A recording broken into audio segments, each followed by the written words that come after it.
ก็กุกคนการนอนไม่สูงสวัสดีทุกท่านทุกคนนะครับในยามค่ำคืนนี้ก็เป็นมาในนามหลักสูตรเมนู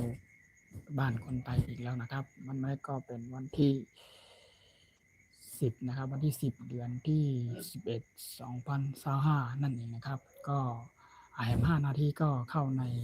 เที่ยงคืนก็เป็นในวันที่11นะครับ11เดือนที่11 2025นั่นเองนะครับก็วันนี้ก็ผมช่องไต้ฟู้ดชาแนลหรือทำอาหารบ้านคนไทยครับในวันนี้หรือว่าในยามค่ำคืนนี้ครับเป็นกับข้าวหลักสูตรเมนูบ้านคนไทยนะครับที่เคยเข้ามา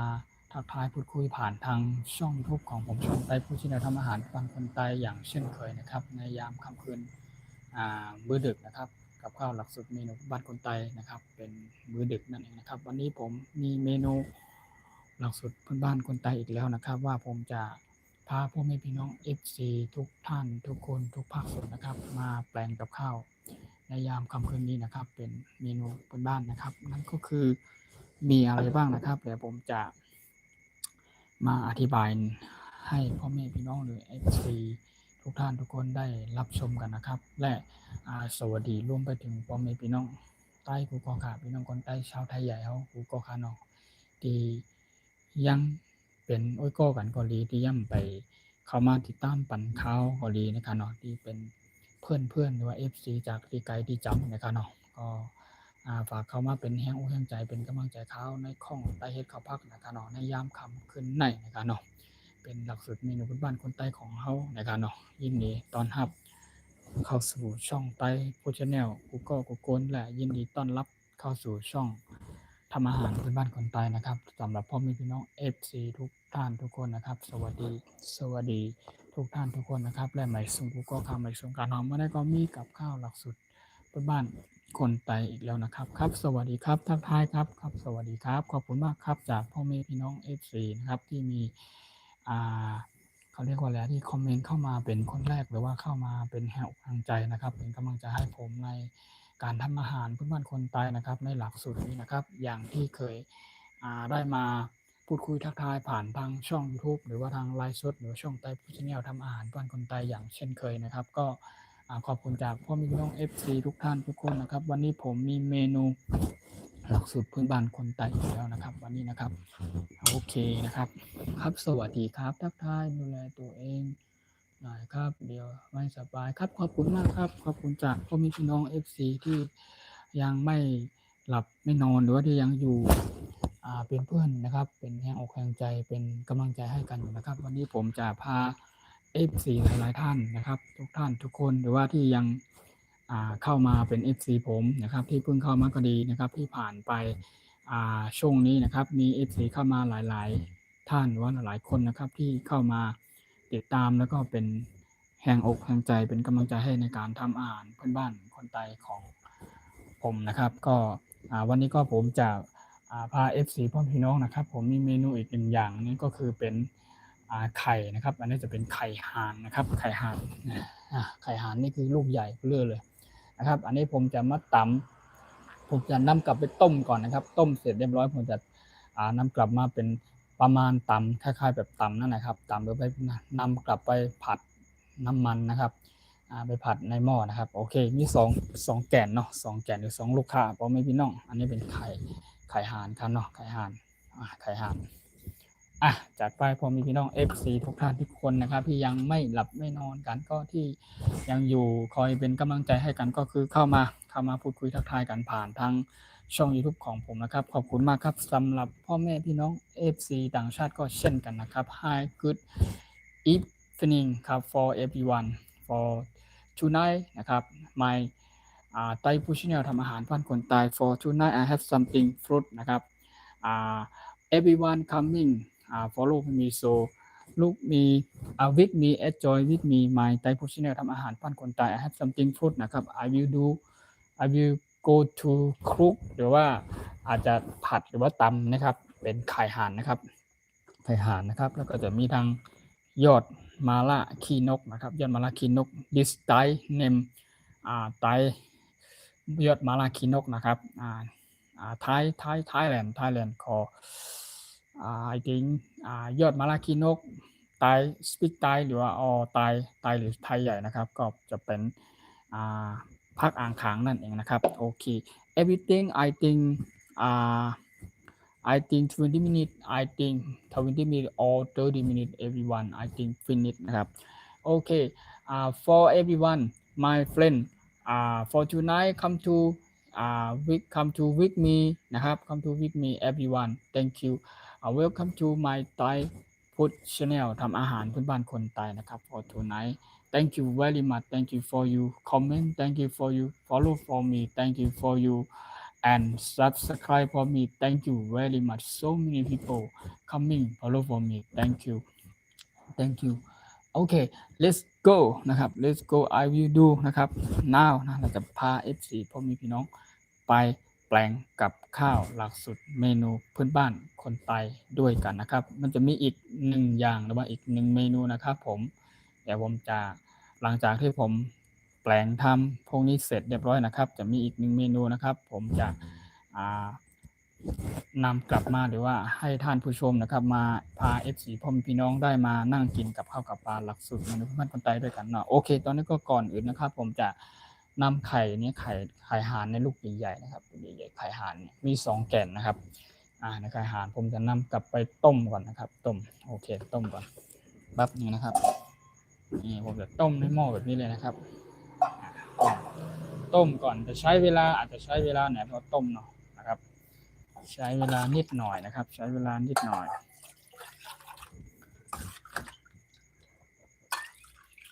โอเคนะครับโอเคไข่ห่านนะครับโอ้บิ๊กไซส์no chicken no chicken นะไม่ใช่ไข่นะ no chicken นะครับเป็นไข่ห่านนะครับไม่ใช่ไข่ไก่นะครับเอาบิ๊กไซส์เนี่ย very big size look everyone look big size I will เนี่ยนะโอเคThai menu people my something food Thai for โอเคผมจะนำไข่ห่านไปต้มนะครับโอเคไปต้มก่อนนะครับต้มทิ้งไว้นะครับต้มทิ้งไว้ก็น่าจะใช้เวลา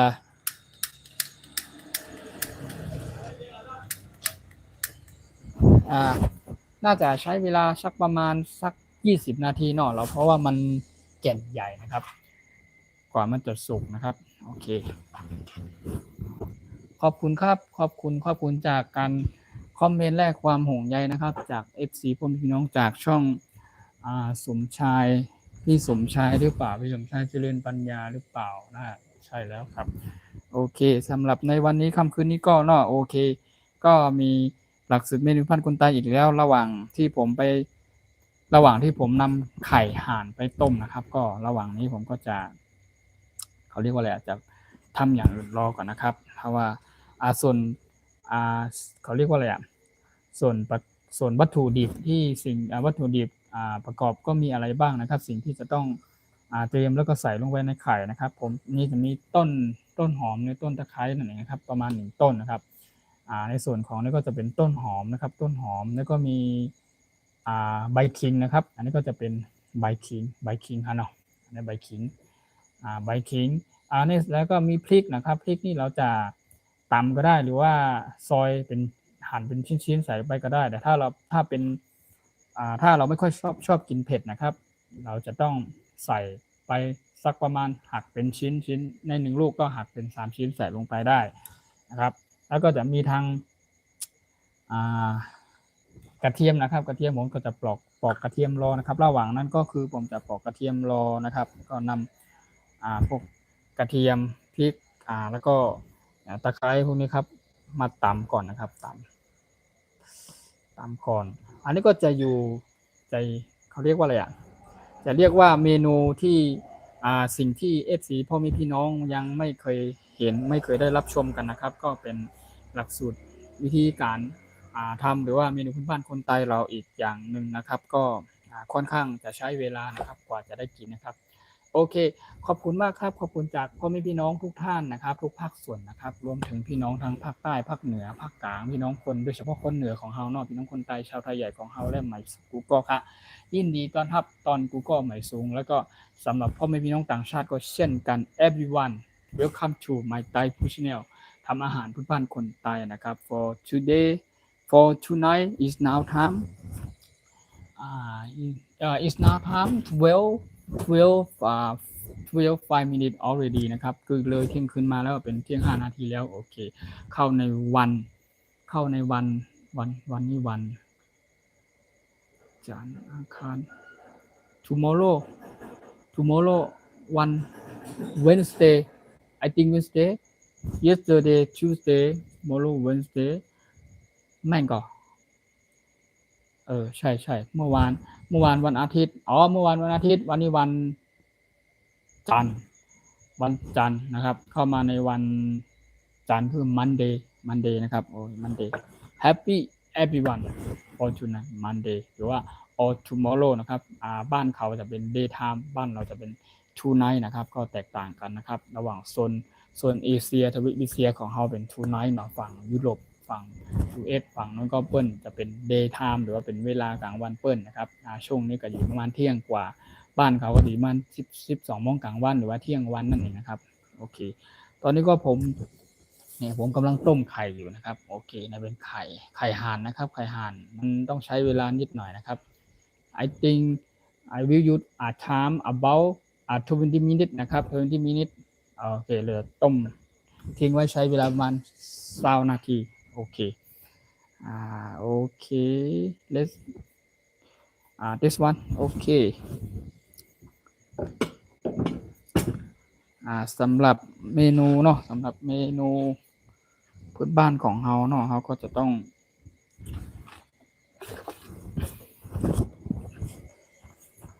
เดี๋ยวก่อนผ้าอยู่ไหนนะ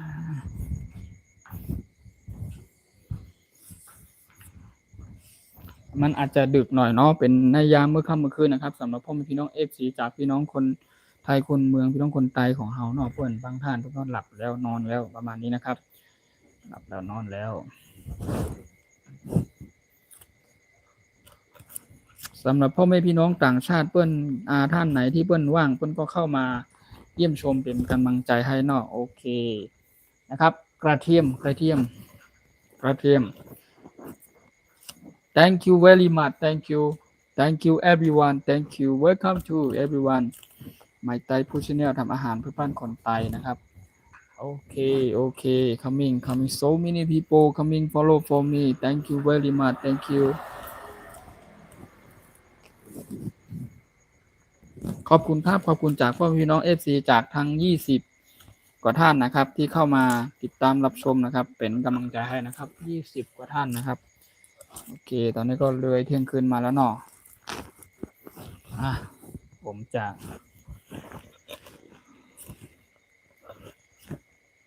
มันจะมีอีก1 เมนูนะครับเดี๋ยวผมค่อยนำกลับขึ้นมาวางบนโต๊ะหรือว่า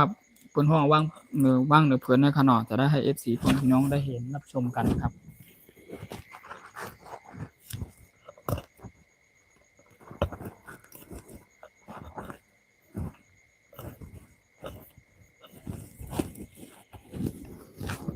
กระเทียม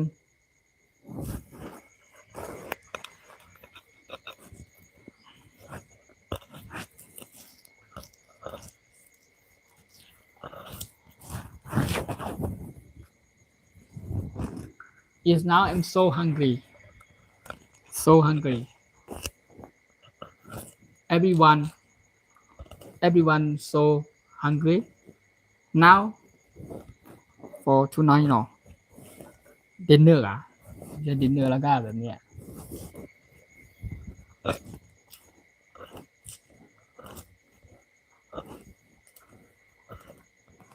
Welcome to my FC from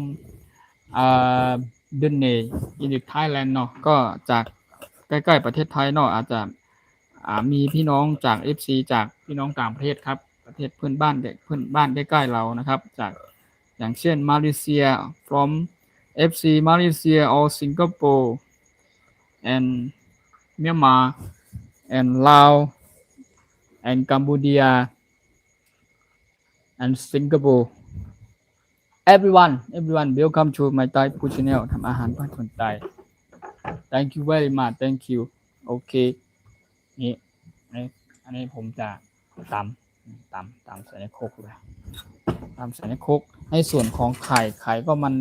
เราต้มไข่อยู่ไข่นี่คือ not yet not now okay maybe 10 minutes maybe 10 minutes or 15 minutes okay 15 minutes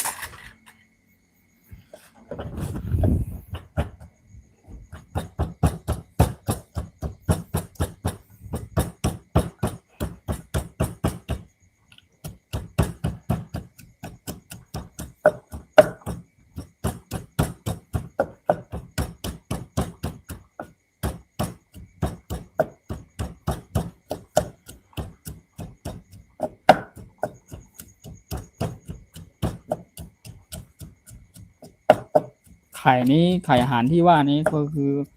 หลังจากที่เราต้มสุกเรียบร้อยนะครับผมจะนำไข่ห่านขึ้นมาแช่น้ำดิบทิ้งไว้ก่อนเพื่อที่จะให้มัน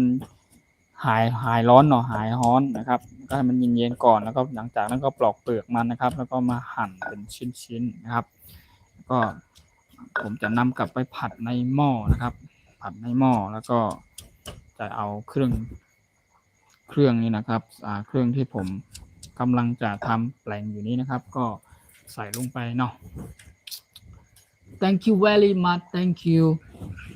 so much thank you ตามตามใหญ่ทำอะไร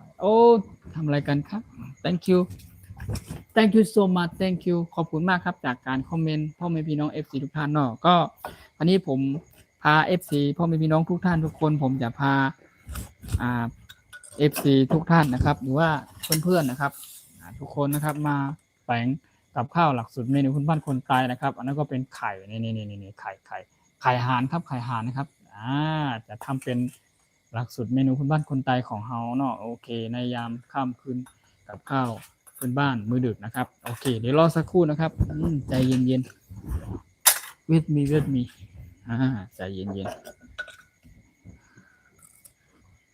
เราก็จะใส่ในด้วยสวัสดีครับทุกท่านทุกคนนะครับสวัสดีครับสำหรับ FC ท่านไหนที่ยังไม่หลับไม่นอนการที่ยังอยู่ที่ยังมีเวลาครับก็เข้ามาเป็นเยี่ยมชมเป็นกำลังใจให้ผมนะครับ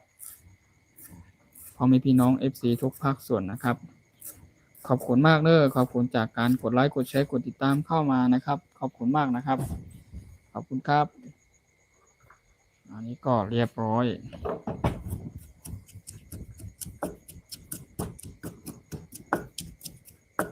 พริกนี้รู้สึกพริกนี้เดี๋ยวผมค่อยใส่ที่หลังนะครับมะเขือเทศนี่ก็จะซอยทิ้งไว้ก่อนซอยมะเขือเทศทิ้งไว้ก่อนซอยมะเขือเทศก่อน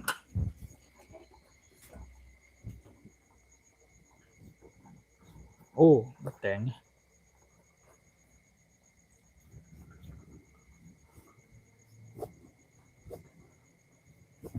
ไม่ต้องห่วงเนาะกับข้าววันนี้ก็เป็นเมนูที่ค่อนข้างหายากหน่อยก็เพราะว่าเป็นไข่ห่านเนาะมันลูกใหญ่ไปเรื่อยเลยครับกว่าจะได้มาก็จะต้องไปหาตามฟาร์มเนาะที่เปิ้นเลี้ยงห่านนะครับตามสวนนะที่เขาเลี้ยงไว้อย่างนี้ประมาณนี้ครับโอเค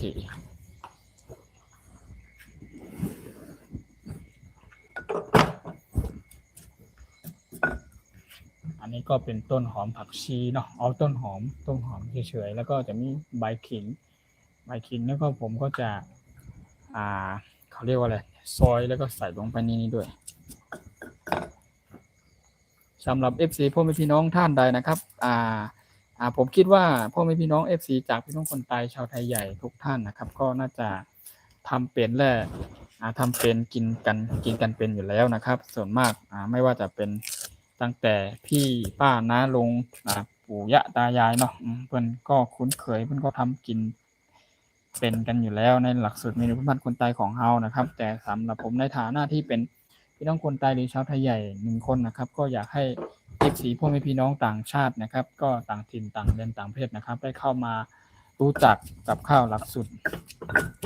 เมนูพื้นบ้านคนไทยว่ามันเป็นจะได้นะครับผมจะตักให้ดูมันยังไม่สุกนะครับนี่ยังไม่สุกครับeveryone now น้าวไข่ห่านนะดูดิไข่ห่านยังไม่สุกแป๊บหนึ่งเอาไปดูใกล้ๆเลยเนี่ยลูกใหญ่เลยนี่ไข่ห่านโอ้บิ๊กไซส์โอ้บิ๊กไซส์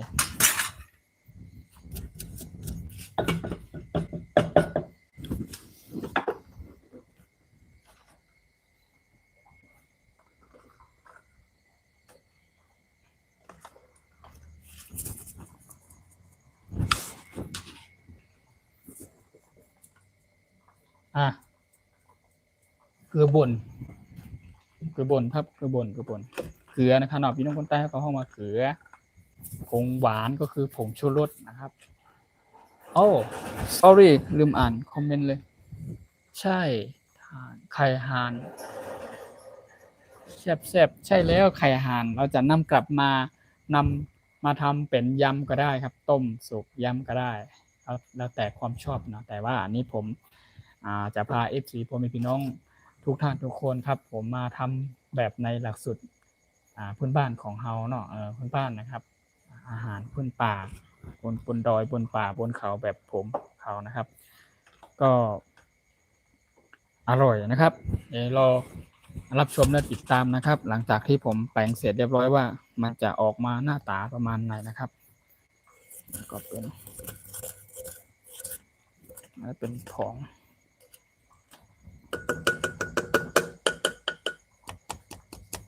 โอเคแล้วก็จะมีถั่วเน่าผมก็จะใส่ถั่วเน่าด้วยถั่วเน่านี่คืออร่อยอยู่แล้วถั่วเน่าคำว่าถั่วเน่านี่คือมันเป็นเขาเรียกว่าอะไรมันเป็นเมนูดังเดิมนะครับหรือว่าอาหารพื้นบ้านของพี่น้องคนไทยหรือชาวไทยใหญ่นะครับไม่ว่าจะแปลงกับข้าวแบบไหน everything นะครับเราจะต้อง I have มาถั่วเน่านะครับ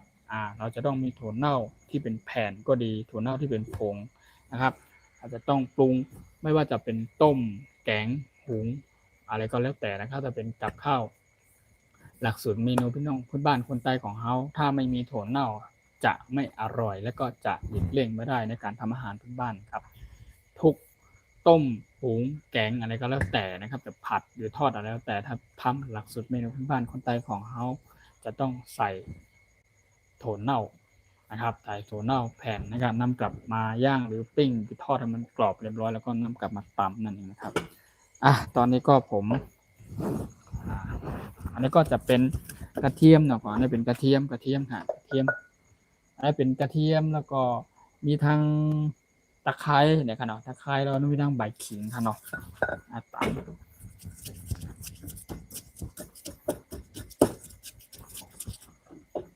โอ้ไข่ยังไม่สุกใจเย็นๆรอแป๊บนึงโอ้ไข่เป็ดไข่ห่านไม่ใช่ไข่เป็ดนะนี่เป็นไข่ห่านนะครับปอมเมพี่น้องกุ๊กก็ค่ะนี่โอ้ย sorry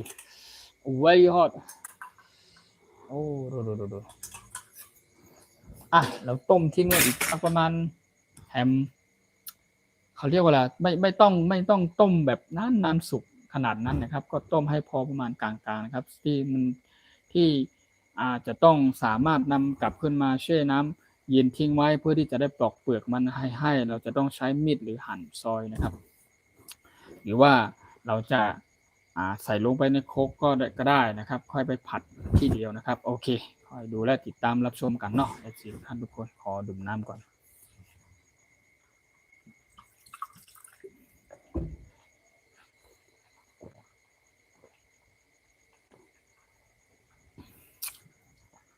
Thank you so much. Thank you. Thank you for everyone. Thank you very much. Thank you for your comment. Thank you for your follow. Thank you for your subscribe and share for me. Thank you so many people coming with me. เขาเรียกว่า enjoy in my Thai food channel ทำอาหารพื้นบ้านคนไทย now coming so many welcome to everyone thank you very much thank you for you thank you ครับโอเค finish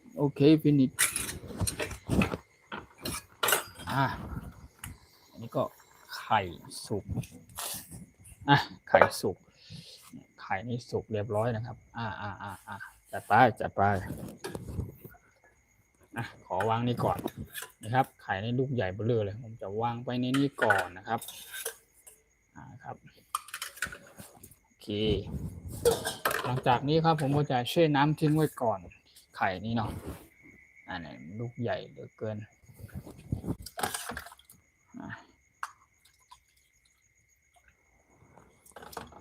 แช่น้ำทิ้งไว้ก่อนแช่น้ำทิ้งไว้สักแป๊บหนึ่งเนาะสักพักหนึ่งให้มันเย็นก่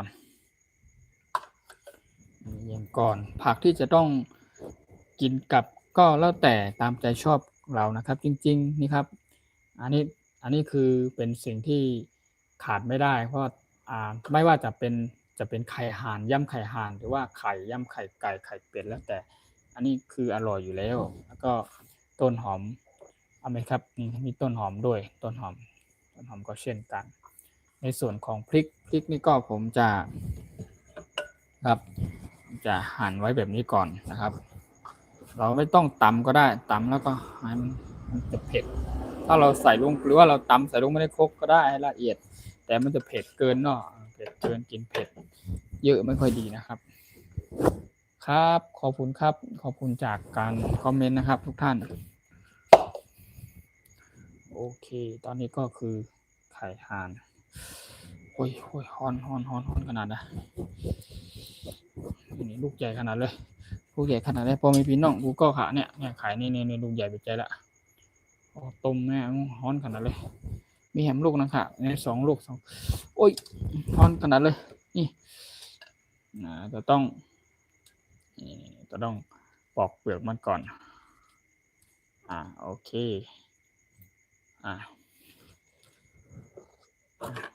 ก็จะต้องอันนี้ก่อน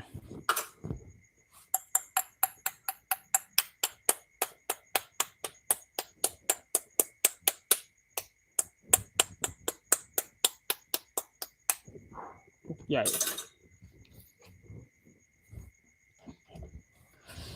ผมจะหาที่ใส่เปลือกก่อนเนาะ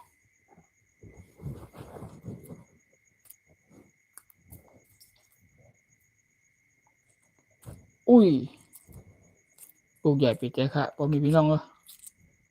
เนี่ยไข่ห่านเนี่ยเข้มนะครับไข่ห่านก็เนี่ยก็เปิดใกล้ๆเลย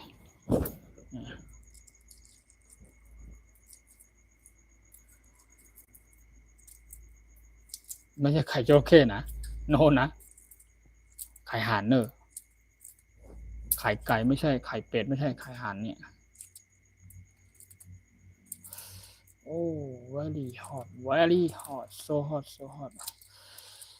now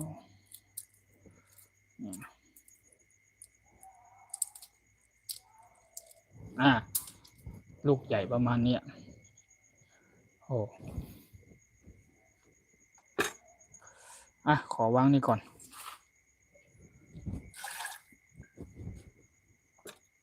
วางไข่ห่านลงไป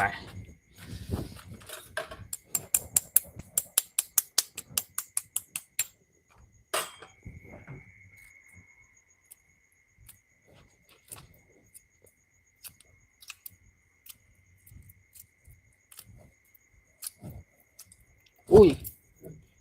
เปลือกมันหนาเนาะมันแข็ง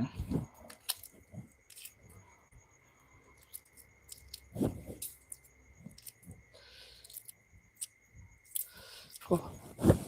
ยากขนาดเลยเนี่ยสวัสดีครับสวัสดีทุกท่านทุกคนนะครับ Hi everyone welcome to my Thai food channel ทำอาหารเพื่อบ้านคนไทยนะครับทุกท่านทุกคนนะครับ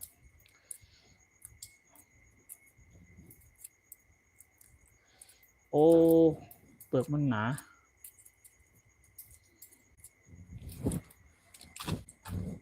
ใส่ขยะ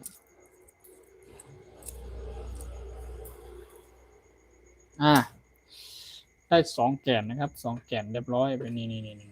ลูกใหญ่เบ้อเร่อเลยโอเคหลังจากนั้นนะครับผมก็จะ นะครับผมก็จะหั่นไข่ห่านก่อนหั่นนี่หั่นนี่เลยโอ้ไม่ต้องถ้าเราต้มให้มันสุกเกินมันก็จะไม่เอาจะประมาณนี้พอนี่ประมาณนี้เพราะว่าเราจะนำกลับไปทอดอีก1 รอบไข่ห่านนะครับไข่ห่านแล้วก็หั่น1 ลูกโอ้ดูไข่ห่านลูกใหญ่ไปจ้ะหอมโอเคตอนนี้ก็เรียบร้อยค่ะเนาะเรียบร้อย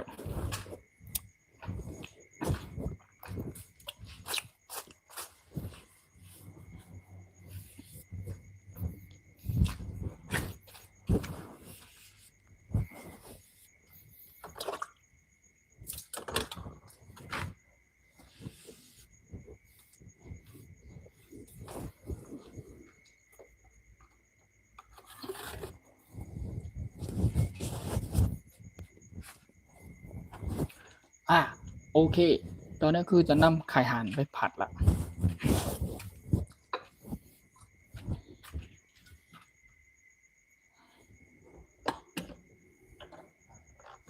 นะครับผมก็จะโอเคมันจะมีเวลาก็คือถ้าสมมุติถ้าเกิดว่ามีเวลาตอนกลางวันด้วยนะครับจะเป็นกับข้าวเมนูพื้นบ้านพี่น้องคนใต้เขาในยามช่วงเช้าก็ดีนะครับเป็นช่วงบ่ายก็ดีเมื่อค่ำเมื่อคืนยังไม่ดึกนะครับก็ดีนะครับส่วนมากจะมาในเวลานี้เนาะเป็นเมนูพื้นบ้านคนใต้มื้อดึกนะครับ Thank you very much thank you everyone thank you นี่ครับมีอีก1 เมนูนะครับอันนี้อีก1 เมนูเป็นเขาเรียกว่าอะไรมะเขือซาค่ะมะเขือซาเป็นมะเขือเจ้าพระยาหรือว่ามะเขือเหลืองเหลืองออกเหลืองให้สุกนะครับนำกลับมาซะ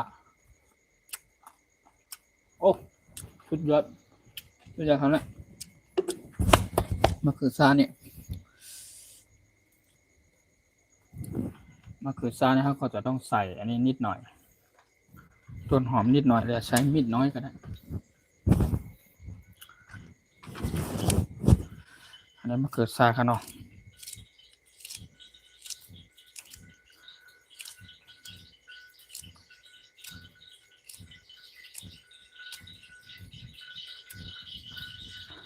ในส่วนของอันนี้ก็เป็นผักนี่กินกับเอาไว้กินกับก็ได้จะผัดลงไปในเนี่ยพร้อมกับไข่ห่านเนี่ยยอดผักมาล่าขี้นกหรือว่าพางทางค่ะเนาะแค่นะครับเดี๋ยวก่อนให้ไข่ไก่ละโอ้สุดยอดค่ะผมเป็นพี่น้องมาค่ะโอ้โหไข่สุดยอด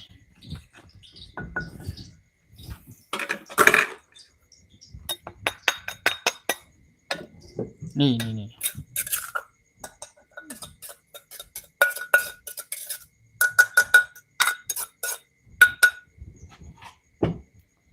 น้ำมันนี้ไป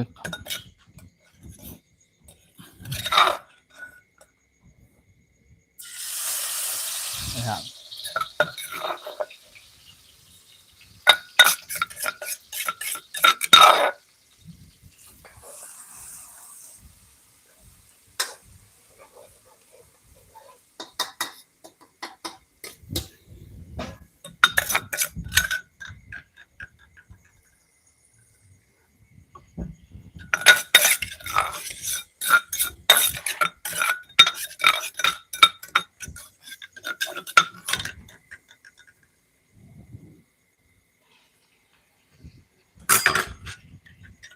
มะเขือเทศที่เขาซอยตะกี้นะ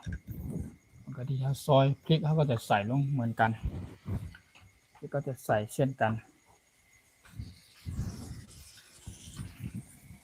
นั่นก็ผัด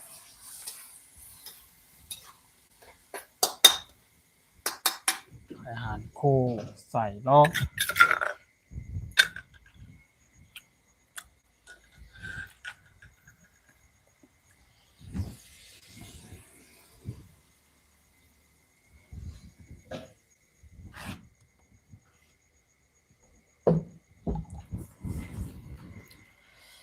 maybe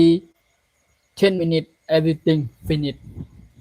thank you very much thank you everyone follow for me thank you so much thank you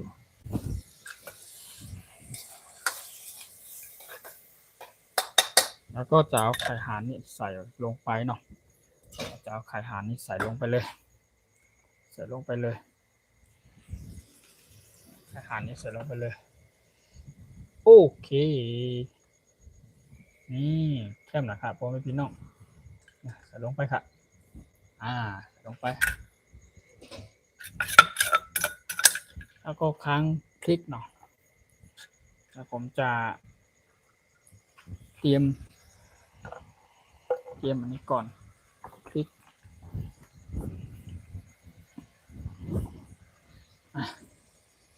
เนี่ยไว้นี่ก่อนแล้วก็จะมีทางอันนี้ต้นหอมผักชีเนี่ย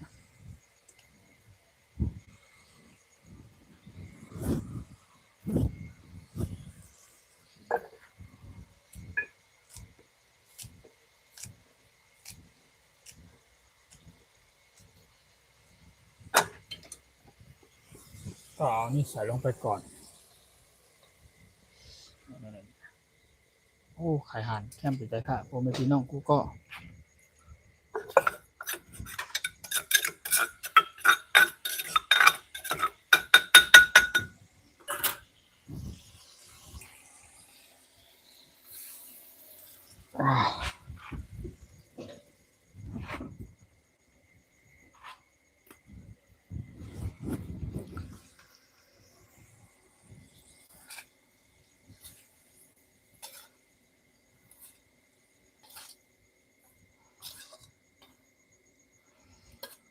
เชื่อมนะครับโอเมพี่น้องไม่ต้องเขาเรียกว่าไม่ต้องต้มสุกเกินไปนะครับ แล้วก็ต้มให้พอประมาณนะครับ แล้วก็เพราะว่าเราจะนำกลับขึ้นมาผัดหรือทอดอีก1 รอบอยู่นะครับ ประมาณนี้นะครับใส่ลงไปแล้วก็จะมีผักอันนี้ใส่ลงไปนิดนึงเพื่อที่จะมีรสชาติออกแบบขมๆนิดๆนะครับขมนิดหน่อย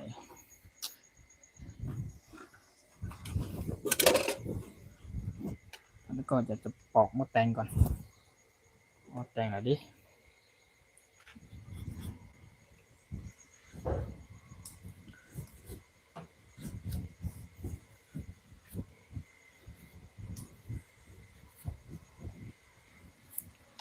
Thank you very much. Thank you for everyone. Now 35 people.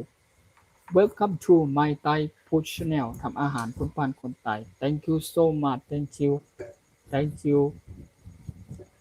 Maybe 5 minutes everything. Oh, everything finish. โอเคอันนี้ก็เป็นไข่นะครับผมก็จะให้ FC พ่อแม่พี่น้องได้ดูแบบใกล้ๆนะครับนี่ก็เป็นไข่ห่านนะครับไข่ห่านครับพ่อแม่พี่น้องอันนี้เป็นไข่ห่านค่ะโอ้สุดยอดค่ะสุดยอดแล้วก็ผมก็จะนี่เอายอดอันนี้ใส่ลงไปนิดหน่อยนะครับจะออกขมๆหน่อยอันนี้ก็ขมกินกับอันนี้จะกินกับอันนี้ด้วยครับแล้วก็ใส่ลงไปนิดหน่อยก็มันจะเป็น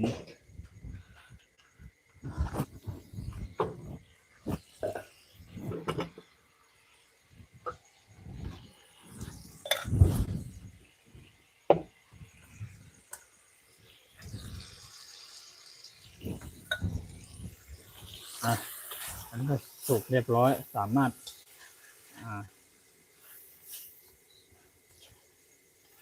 นี่เชื่อมนะครับพ่อพี่น้องฮะกูก็ฮะ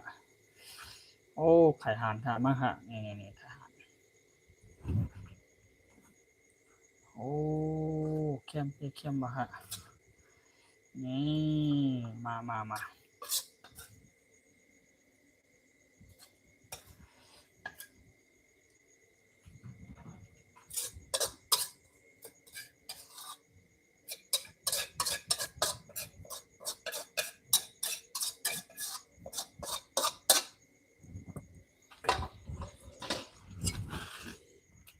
โอ้เนี่ยเอาให้ดูใกล้ๆเลยอันนี้เป็นไข่ห่านค่ะเนาะไข่ห่านผัดใส่ยอดมะระขี้นกนะครับนะครับไข่ห่านต้มแล้วก็ผัดใส่ยอดมะระขี้นกนะครับเนาะสุดยอดค่ะนี่สุดยอด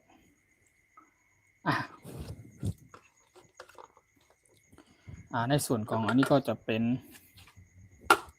เขาเรียกว่าอะไรอันนี้ก็จะเป็นมะเขือเนาะอันนี้เป็นมะเขือ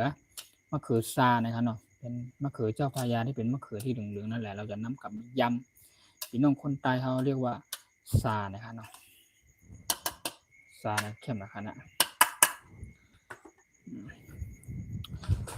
ตอนนี้ก็คือตักข้าวก่อนตักข้าวก่อนมากินด้วยกัน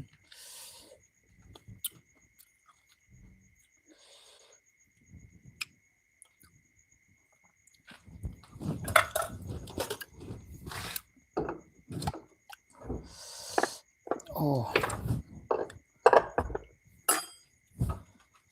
เนี่ยผักอันนี้ก็อร่อยเนี่ย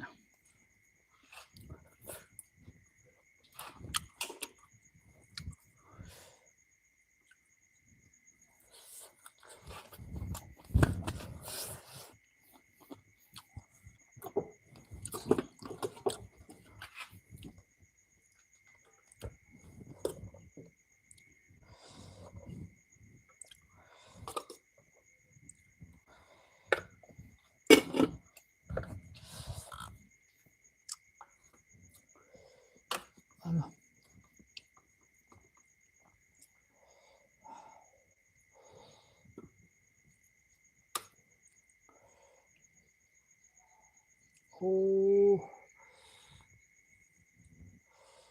เนี่ยไข่เนี่ยเข้มนะครับพ่อแม่พี่น้อง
thank you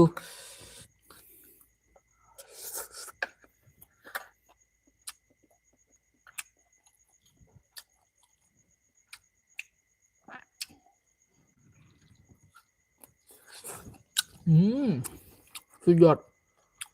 so good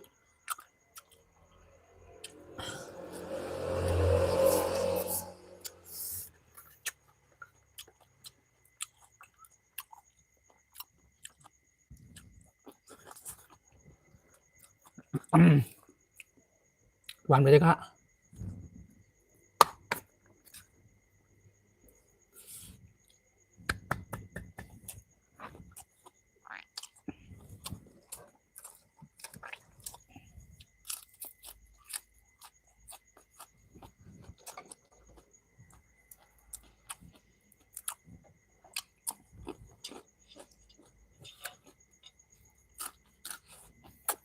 คือรสใบหอมด่วนพี่น้องใต้เรียกว่าหอมด่วน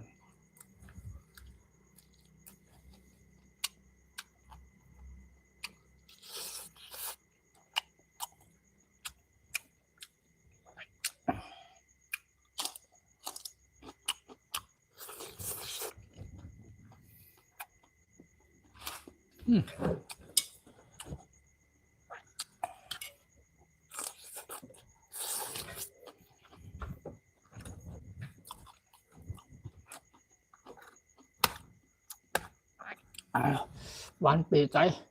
อร่อยมากๆสุดยอดโซกูดครับโซกูด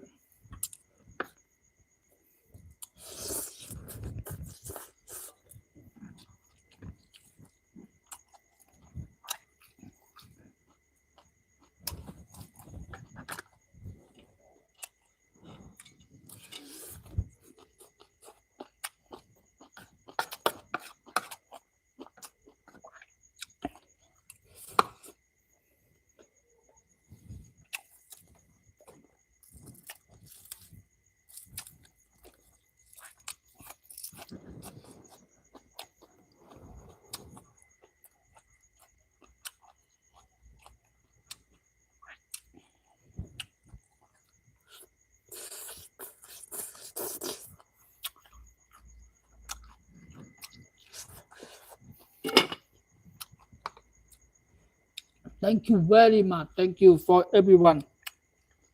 Thank you.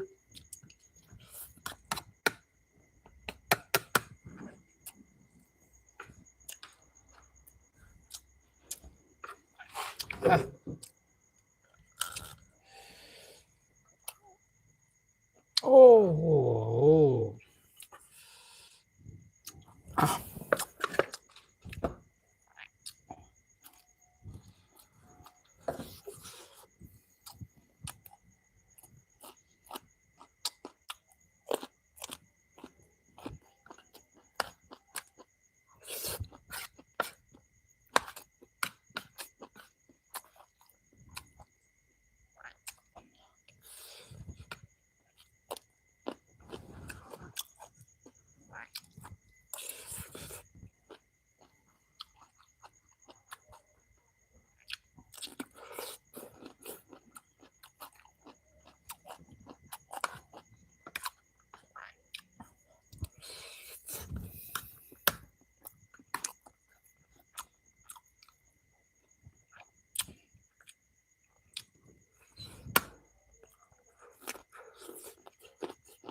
Thank you so much ขอบคุณมากขอบคุณทุกท่านทุกคนนะครับขอบคุณจากพ่อแม่พี่น้อง FC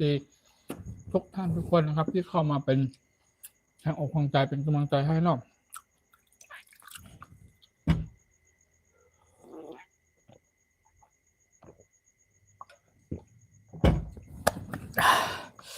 สุดยอด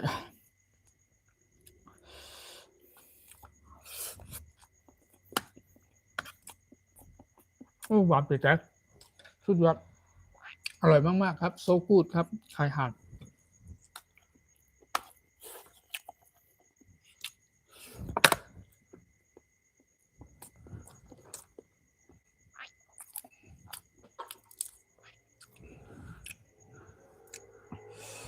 มาคือซากันเนาะ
thank you so much thank you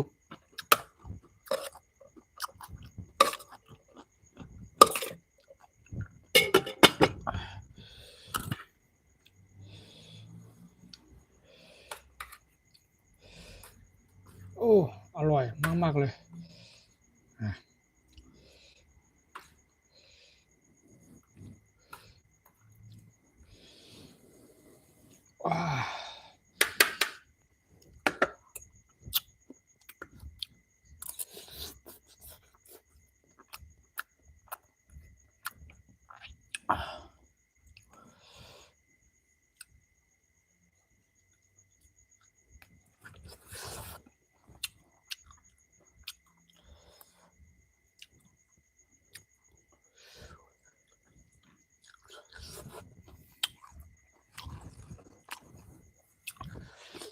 โอ้หวานผิดใจอร่อยมาก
โอ้ไข่แดง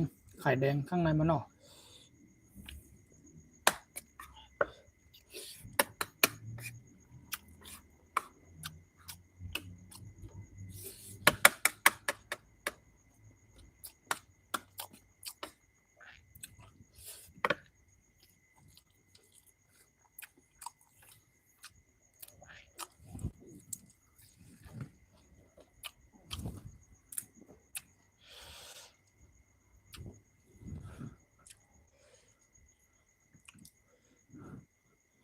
มันคือซะ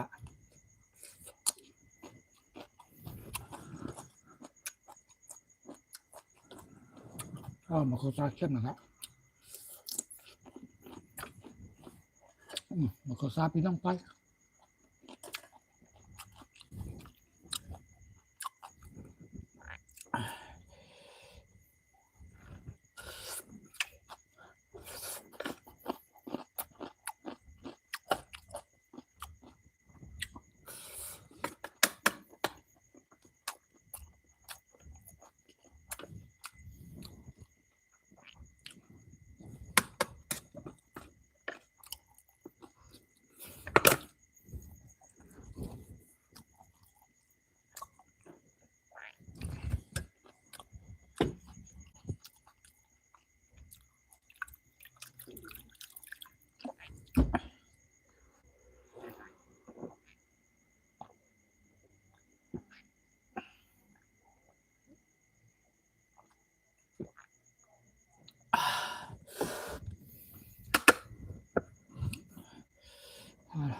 สุดยอด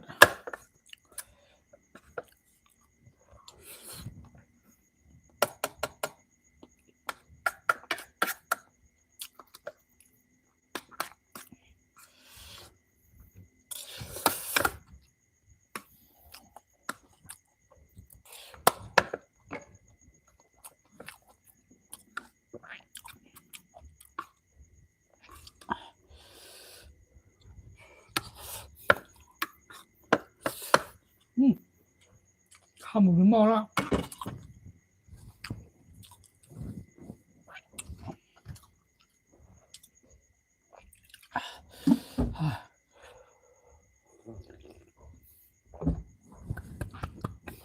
thank you so much thank you ขอบคุณมากครับขอบคุณจาก FC พ่อแม่พี่น้องทุกท่านทุกคนนะครับ thank you very much thank you และยิ่งจมกูก็ครับพ่อแม่พี่น้องใต้ชาวไทยใหญ่กูก็ค่ะเนาะยินดีครับตอนกูก็ไม่สูงกูก็ไม่สูง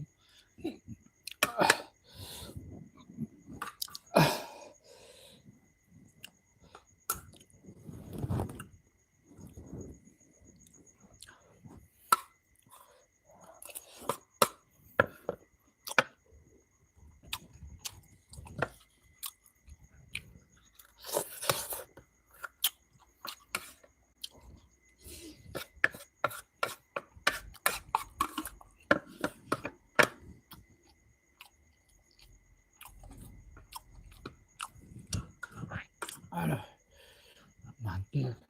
อาหารนะ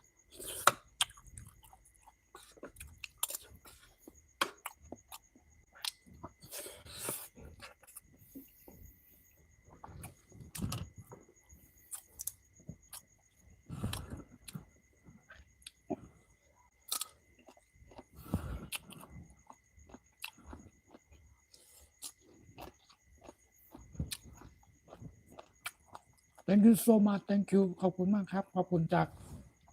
การกดไลค์กดแชร์กดติดตามเข้ามาเป็นแรงอกแรงใจให้กันนะครับขอบคุณมากๆแล้วก็ยินดีต้อนรับทุกท่านทุกคนนะครับยินดีครับตอนนี้ครับผมมีพี่น้องไทยกูก็24คนไทยชาวไทยใหญ่กูก็กันนอสำหรับผมพี่น้องต่างชาติก็เช่นกันนะครับขอบคุณมาก thank you very much thank you for everyone thank you so much thank you so many people coming follow for me thank you very much thank you ขอบคุณครับ welcome to everyone I miss you everyone I love you everyone my FC everyone thank you so much thank you for you comment thank you for you follow for me thank you นะครับผมคิดว่ามี FC จากพ่อแม่พี่น้องต่างชาติด้วยนะครับที่เข้ามาติดตามรับชมเป็นกำลังใจให้อยู่นะครับมีทางแถวต่างประเทศนะครับก็อาจจะมีทาง US อเมริกาไปทางนู้นนะครับเพราะว่ามื้อค่ำมื้อคืนแบบนี้นะครับเป็นกับข้าวหลักสูตรเมนูบ้านคนใต้นะครับก็มันเป็นมื้อค่ำมื้อคืนจะเป็นในยามกลางคืนของบ้านเฮาเนาะบ้านเขาก็เป็นกลางวันหรือว่า daytime นั่นเองนะครับก็เปิ้นก็อาจจะเป็นตอนกลางวันนะครับประมาณเที่ยงคืนครึ่งกว่าเที่ยง50หรือประมาณตีหนึ่งนะครับบ้านเปิ้นเนาะเอาประมาณบ่ายโมงนะครับบ่ายโมงหรือว่าเที่ยง50หรือบ่ายโมงตอนกลางวันวันโอคอกของบ้านเขาเนาะแต่บ้านเขานี่เป็นจัดตีหนึ่งละตีหนึ่งแล้วก็บ้านเฮาเนี่ยวัน AM already แล้วก็ now time ก็เป็นตีหนึ่งแล้วนะครับโอเคสำหรับพ่อแม่พี่น้องต่างชาติก็เช่นกันนะครับทุกท่านทุกคนที่เข้ามาเป็นแรงบันดาลใจเป็นกำลังใจให้ผมนะครับ thank you very much ครับ thank you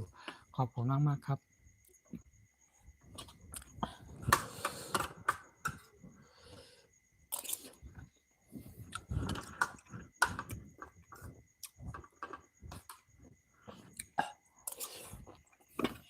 ข้าวหมดแล้วหม้อข้าวเบาแล้วเริ่มหมดแล้ว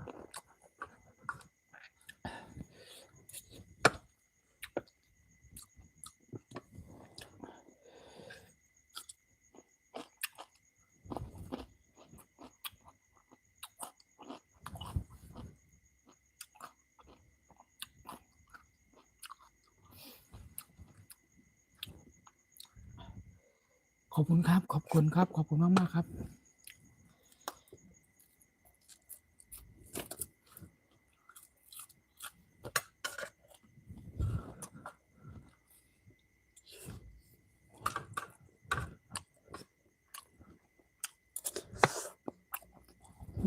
อันนี้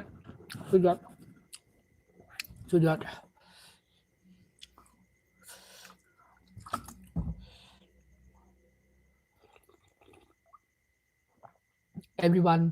everyone like to eat ไข่ห่านมีทุกเหมือนผมไหมเหมือนผมไหมทุกท่านทุกคนชอบกินไข่ห่านเหมือนผมไหมนะครับจริงๆแล้วนะครับไม่ว่าจะเป็น กับข้าวแบบไหนนะครับตั้งแต่เริ่มต้นตั้งแต่เริ่มทำตั้งแต่ตอนแรกจนจบนะครับผมก็อยากจะอธิบายเป็นภาษาอังกฤษนะครับแต่ภาษาอังกฤษคือโดยในที่ว่าไม่ใช่ภาษาของเรานะครับก็ค่อนข้างจะยากหน่อยนะครับค่อนข้างจะหาข้อมูลหรืออธิบายได้ยากหน่อยนะครับจริงๆอยากจะอธิบายให้ละเอียดมากกว่านี้นะครับในการทำอาหารพื้นบ้านนะครับหรือว่ากับข้าวเมนูหลักสูตรต่างๆนะครับ English ได้นิดหน่อยนะครับ I can a little bit for English นะครับสำหรับพ่อแม่พี่น้องต่างชาติอาจจะอ่าเข้ามาฟังแล้วหรือว่าเขาเรียกว่าฟัง listen to me for everyone I think อ่าเขาเรียกว่าอะไรบางคำของบางครั้งนะครับ sometimes or sometimes I think my FC everyone for understand นะครับ understand หรือว่าไม่เข้าใจหรือว่าบางคนก็เข้าใจนะครับบางคนก็เข้าใจอยู่นะครับแต่ว่าผมก็ไม่สามารถจะอธิบายได้เยอะมาก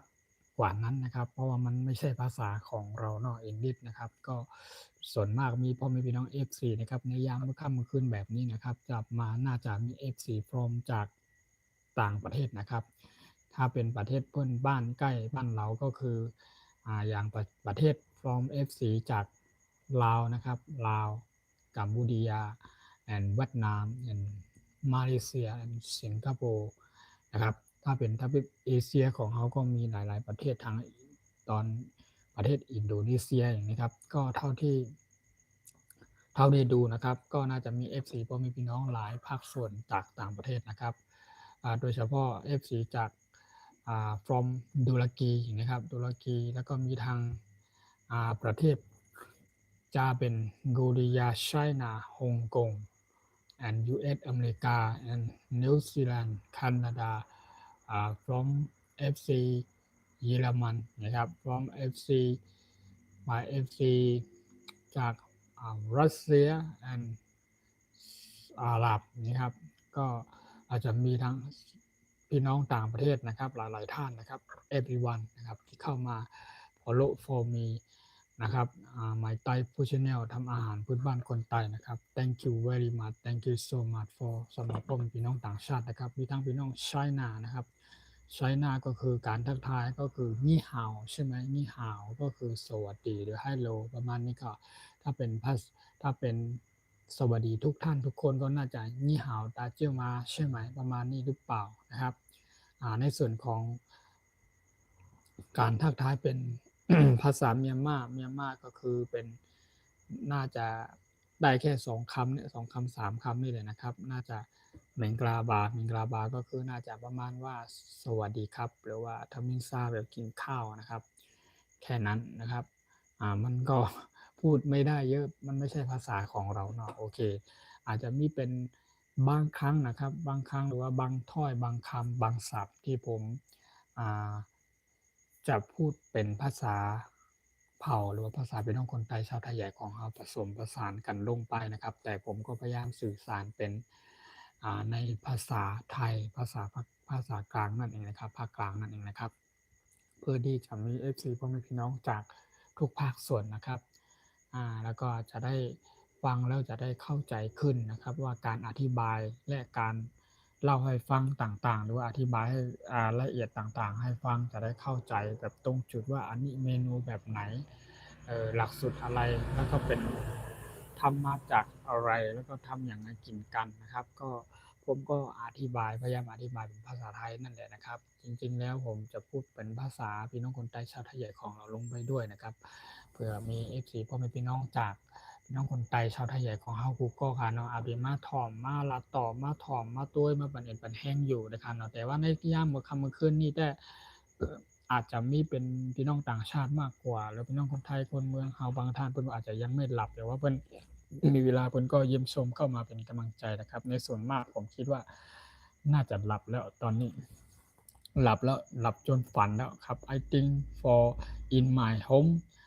everyone so sleeping now นะครับ so sleeping now นะครับ dream everyone dream แล้ว in my home เนาะ แล้วก็จากบ้านเฮาหรือว่าในประเทศของประเทศเราบ้านเฮานี่เนาะก็น่าจะมีนอนกันไปหลายๆท่านนอนกันพอฝันละนอนหลับฝันดีไปแล้วนะครับบางท่านนะครับ แต่ที่มี FC ที่จากพ่อแม่พี่น้อง FC ต่างประเทศนะครับก็อาจจะเป็นในยามตอนกลางวันของเขานะครับเป็น daytime นั่นเองครับเพื่อนอาจจะเข้ามาเป็นแรงอกแรงใจเป็นกำลังใจในการทำคลิปหรือทำช่องของวิดีโอของเขานะครับของผมนั่นเองนะครับก็ยังไงก็ฝากขอบคุณทุกท่านทุกคนนะครับ for everyone my FC thank you very much for follow for me it's now time 1 a.m. already in Thailand 1 a.m. already นะครับแต่ที่บัสบ้านเขานะครับบ้านเขาก็อาจจะประมาณ daytime I think 1 o'clock 1 o'clock 1:30 o'clock นะครับ in afternoon นะครับจากบ้านประเทศเขานะครับบ้านเขาก็อาจจะเป็นประมาณว่าดึกแล้วนะครับดึกแล้ว everyone sleeping already นะครับ everyone sleeping already now นะครับ now okay thank you very much thank you so much thank you for you follow for me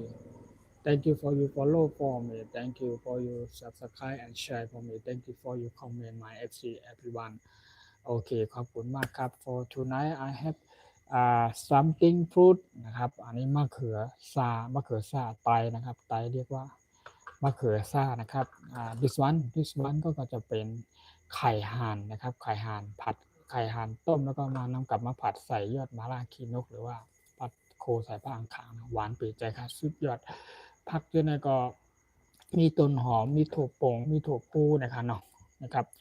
ผักอันนั้นก็กินจ้อมไรเที่ยงนะครับเนาะโอเคขอบคุณมากอร่อยนะครับอร่อยมากๆจากพ่อแม่พี่น้อง FC ทุกท่านทุกคนพี่น้องทุกภาคส่วนนะครับที่เข้ามาเป็นแรงอกแรงใจเป็นกำลังใจให้ผมก็ thank you very much thank you ขอบคุณมากๆเด้อขอบคุณครับโอเค thank you so much thank you for you bye thank you ขอบคุณมากครับ welcome to everyone welcome to in my Thai food channel ทำอาหารพื้นบ้านคนไทยนะครับ thank you so much thank you I think now everyone also so many so sleeping now นะครับก็มีหลายๆท่านนะคนหลายๆท่านหลายคนอาจจะง่วงนอนหลับกันอยากนอนอยากหลับอยากนอนกันแล้วนะครับแต่ประเทศเพื่อนบ้านหรือว่าประเทศอื่นที่เป็นในยามกลางวันเพิ่นก็อาจจะเข้ามาเป็นแรงอกแรงใจให้ผมอยู่นะครับขอบคุณมากครับขอบคุณจากการกดไลค์กดแชร์กดติดตามแล้วก็เป็นแรงอกแรงใจเป็นกำลังใจให้ผมในยามค่ำคืนนี้นะครับในช่องใต้เฮ็ดเขาภาคเหนือช่องใต้ฟู้ดชาแนลทำอาหารบ้านคนใต้นะครับ thank you very much thank you โอเคสำหรับคืนนี้นะครับผมก็ได้มีเมนูหลักสูตรบ้านคนไทยครับได้มาพา FC พี่น้องทุกท่านทุกคนมากินกับข้าวกับปลาด้วยกันก็ตอนนี้ก็กินอิ่มเรียบร้อยในส่วนของข้าวเนี่ยครึ่งหม้อก็จบเลยครับประมาณ2 จาน2 จานเรียบร้อยไข่นี่ก็หมดแล้วอันนี้ก็มะเขือซาก็ยังเหลืออยู่นิดหน่อยนะครับโอเคก็ขอบคุณมากครับทุกท่านทุกคนนะครับกินผักมีประโยชน์นะครับขอให้มีความสุขกันในการที่เข้ามารับชมนะครับขอให้มีความสุขกันและสนุกสนานกับการได้เข้ามารับชมเป็นกำลังใจให้ในขณะที่ผมไลฟ์สดนะครับทุกๆครั้งที่ผ่านมาหรือว่าณเวลาณตอนนี้ก็เช่นกันนะครับขอขอบคุณจากพ่อแม่พี่น้อง FC ทุกภาคส่วนเนาะที่เข้ามาเป็นแรงอกแรงใจเป็นกำลังใจให้นะครับขอบคุณมากครับขอบคุณมากๆครับ thank you very much is now 10 people now thank you very much thank you ขอบคุณมากเนอะตอนดับผมพี่น้องใต้กูก็ยินดีครับตอนกูก็แหลมใหม่ส่งกูก็แหลยินจงกูก็ขาดีเข้ามาปัดแหงเขาในของใต้เฮ็ดของภาคนะครับใหม่ส่งคานเนาะโอเคมีพี่น้องผมมีพี่น้องต่างชาติก็เช่นกันนะครับขอบคุณมากๆนะครับโอเค I think it's now 1 a.m. 12 1 a.m. 1 a.m. 12 now 12 I think maybe 10 minutes or 15 minutes นะครับ I will stop ละโอเคประมาณ10 นาทีหรือ15 นาทีผมก็จะขออนุญาตลงไลน์แล้วนะครับสำหรับพ่อแม่พี่น้องต่างชาติเช่นกันafter that นะครับ I will come to see you again my FC everyone maybe tomorrow or I'm not sure tomorrow in the morning I'm not sure uh, I think in the evening the same for tonight นะครับก็น่าจะเป็นใน in the evening for tomorrow time after 11:30 12 the same for tonight นะครับ I come to see you again นะครับสำหรับพี่น้องต่างชาติอาจจะเป็นพรุ่งนี้วันพรุ่งนี้เนี่ยเมื่อเข้ามาคืน5 ทุ่มครึ่งหรือหลังเที่ยงคืนไปประมาณเวลานี้นะครับก็ขอบคุณมากครับ I'm very happy because I come to see my FC everyone everyone are coming in my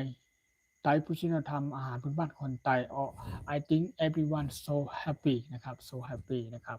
enjoy with me my ไต้ผู้ชินธรรมอาหารบ้านคนไต้ everyone นะครับ thank you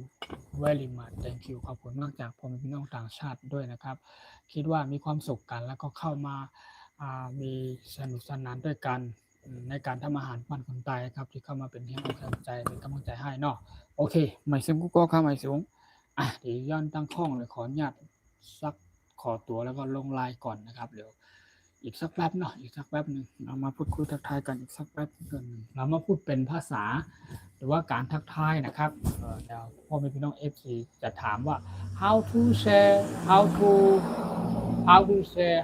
share or how to speak how to speak Thai Thai or ไทยใหญ่นะครับไทยใหญ่แล้วก็จะถามว่าพูดเป็นภาษาถิ่นภาษาบ้านคุณพูดจะได้นะครับการทักทาย greeting for Thai for Thai speak Thai เนาะโอเคทักทายในยามช่วงเช้าเนาะ in the morning in the morning good morning ก็สวัสดีครับในยามช่วงเช้าspeak Thai ใหม่ทรงในยามกลางไหนนะครับประมาณนี้แล้วก็ใหม่สูงในยามกลางวันค่ะเนาะในยามกลางวันหรือในยามช่วงบ่ายนะครับเนาะใหม่สูงค่ะในตอนบ่ายโมงนะครับก็เป็นสวัสดีครับในยามช่วงบ่ายนั่นเองนะครับแล้วก็ good afternoon นะครับ good afternoon แล้วก็ใหม่สูงในยามค่ำคืนนะครับเนาะยามกลางค่ำค่ะก็สวัสดีในยามช่วงเย็นนะครับก็เป็น good evening นั่นเองนะครับ good evening นั่นเองครับสำหรับคำไทยหรือภาษาไทยของเราเนาะแล้วก็เราจะถามกันว่าอย่างเช่นเราจะพูดหรือทักทายถามกันว่า are you ready ใช่ไหม are you ready คุณพร้อมหรือยังประมาณซูตันเย่าห้านะครับซูตันเย่าห้า are you ready นะครับก็ประมาณว่าคุณว่างหรือยังคุณพร้อมหรือยังประมาณนี้ประมาณว่าโอเค I'm already let's go ไปเลยไปกันเลยเนี่ยประมาณนี้ก็หมายถึงว่าโอเคเสร็จเรียบร้อยไปกันได้เลยประมาณนี้ก็เย่าหยาเย่าก็กว่ากันได้กว่ากันแล้วประมาณนี้ครับเนาะเป็นสปิกไตนะครับสปิกไตออหมายไตผู้ชี้นำทำอาหารปั้นคนไตเป็นช่องทำอาหารปั้นคนไตอยู่แล้วก็สปิกไตหรือไทยใหญ่นะครับให้กับพ่อแม่พี่น้อง FC ต่างชาติด้วยนะครับจะได้รู้จักกับข้าวไม่บ้านคนใต้ของเฮาและพี่น้องคนใต้ชาวไทยใหญ่เฮาเยอะมากขึ้นไปนะครับเนาะก็ขอบคุณมากจากพ่อแม่พี่น้องทุกภาคส่วนนะครับก็อย่างเช่นเราจะพูดคำว่าวันจันทร์นะครับวันจันทร์ก็คือ Monday ใช่ไหม Monday หรือวันจันทร์พี่น้องคนใต้เขาก็ห้องวันจันทร์นะครับวันจันทร์หรือว่า Tuesday ในวันอังคารก็เราก็จะห้องว่าวันอังคารนะครับเนาะแล้วก็ Wednesday วันพุธนะครับ Wednesday วันพุธก็เขาจะห้องว่าเป็นวันพุธนะครับถ้าเป็นคำไทยก็เป็นวันพุธนั่นเองนะครับแล้วก็ Thursday คือวันพฤหัสใช่ไหมก็เป็นวันพฤหัสวันพัดนะครับวันพัดนะครับวันพัดนะครับเนาะแล้วก็ Friday ก็จะเป็นวันศุกร์นะครับแล้วก็พี่น้องคนใต้เขาก็ห้องว่าวันศุกร์นะครับเนาะแล้วก็จะมีทั้งSaturday ก็เป็นวันเสาร์ก็เป็นวันเสาร์ห้องวันเสาร์เหมือนกันหรือว่าเรียกวันเสาร์เหมือนกันพี่น้องคนใต้เขาก็ห้องวันเสาร์ค่ะบอกไม่ค่ะเนาะ Sunday ก็เป็นวันอาทิตย์นั่นเองนะครับพี่น้องคนใต้เขาก็ห้องวันอาทิตย์นะครับเนาะก็ระหว่างคำภาษาไทยกับภาษาพี่น้องคนใต้ชาวไทยของเขามันค่อนข้างแตกต่างกันนิดหน่อยมาได้นะครับโ โอเคถ้าเป็นโดยเฉพาะพี่น้องคนเหนือของเฮาเนาะถ้ามาพูดคุยทักทายกันเนี่ยมันคุยกันรู้เรื่องอยู่แล้วนะครับเป็นภาษาพี่น้องคนใต้กับภาษาคนคำเมืองครับคนยวนคนเมืองคนเหนือของเฮาเนาะโอเคแล้วก็เฮาจะถามว่าคุณดื่มน้ำใช่ไหมคุณจะดื่มน้ำใช่ไหมใช่ไหมผมหิวประมาณว่าต้องการดื่มน้ำอย่างนี้ครับต้องการดื่ม I need to drink ใช่ไหม water ใช่ไหมหรือว่าฉันต้องการเขาใครผมต้องการดื่มน้ำครับประมาณมาคำใต้ของเขาก็ข้าเขาใครกินน้ำข้ามองหน้ากันเนาะมันก็พูดออกกันว่ากินข้าวก็ eaten ใช่ไหมกินข้าวนะครับก็กินข้าวแล้วกินข้าวนะครับเนาะดื่มน้ำแปลว่าdrinking ใช่ไหม water ใช่ไหม drink water แล้วก็เอาเข้ามากินน้ำเหมือนกันนะครับเนาะกินน้ำเหมือนกันถ้าเป็นอย่างเช่นถ้าเป็นเขาว่าแล้วเป็นสีเนาะสีเนี่ยสีสมมติว่าสีเยลโลใช่ไหมสีเหลืองคนใต้เขาก็เข้ามาสีเหลืองค่ะgreen color นั่นก็เป็นสีเขียวคนใต้เขาก็ห้องว่าสีเขียว red color สีแดงพี่น้องคนใต้เขาก็ห้องว่าสีพี่น้องคนไทยเขาเรียกว่าสีแดงแต่คนใต้เขาว่าสีแดงนะครับเนาะถ้าเป็นอะไรอีกนะครับก็อย่างเช่นว่ามือนั่นเนาะมือนี่ใช่ไหมมือนี่เขาจะห้องว่ามือเหมือนกันนิ้วมือเขาก็ห้องว่านิ้วมือเหมือนกันนะครับหัวก็เรียกว่าหัวเหมือนกันปากเนี่ยห้องปากน่าจะห้องว่าซบนะครับเนาะซบถ้าภาษาอังกฤษก็ห้องเมาส์ใช่ไหมถ้าเขาเรียกว่าอะไรมันภาษาไทยกับภาษาทางคนใต้มันจะแตกต่างกันนิดหน่อยมาได้นะครับก็อันนี้ก็ผมก็ได้มากล่าวทักทายเป็นภาษาคนใต้เขาด้วยนะครับแล้วก็ภาษาไทยนะครับกำกับด้วยภาษาอังกฤษเล็กน้อยนะครับก็หวังว่าจะมี FC พ่อแม่พี่น้องหลายๆท่านนะครับก็น่าจะรู้จักพี่น้องคนใต้หรือชาวไทยใหญ่หรือว่าช่องทำอาหารบ้านคนใต้มากยิ่งขึ้นไปนะครับขอบคุณมากจากการกดไลค์กดแชร์กดติดตามที่เข้ามาเป็นแรงอกแรงใจเป็นกำลังใจให้เนาะโอเคขอบคุณมากเนอะสำหรับวันนี้ก็ผมจะขออนุญาตลงไลน์ก่อนนะครับพี่น้องทุกท่านสดนะครับโอเค thank you very much thank you so much thank you ขอบคุณมากนะครับ thank you so much thank you very much thank you for everyone thank you ขอบคุณมากครับขอบคุณมากครับขอบคุณครับขอบคุณครับครับขอบคุณครับขอบคุณครับแล้วก็หมดเกลี้ยงเรียบร้อยกันเนาะอันนี้หมดเกลี้ยงค่ะเกลี้ยงแล้วก็โซกูดกะ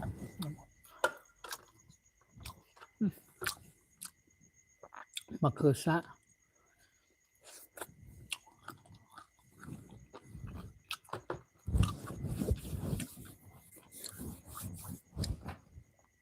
โอเค thank you so much thank you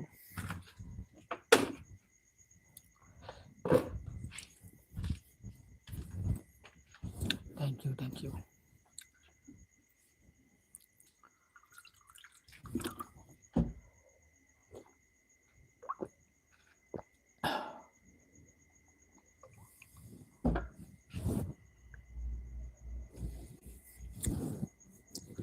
ขอบคุณครับโอเคบายบาย everyone บายบายบายบาย my FC everyone บายบาย thank you